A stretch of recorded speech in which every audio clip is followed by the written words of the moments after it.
Seal చూసావా? Seal ఎక్కడి నుంచి వచ్చిందో తెలుసా?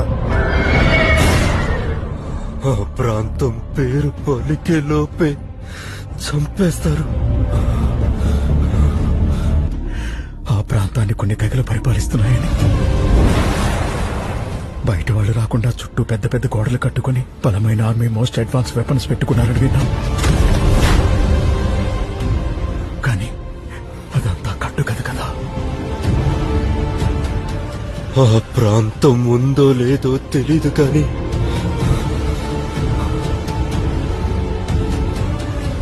దాని గురించి విన్నప్పుడు వచ్చే భయం మాత్రం నిజం. I told you, there is nobody in India who can stop that seal.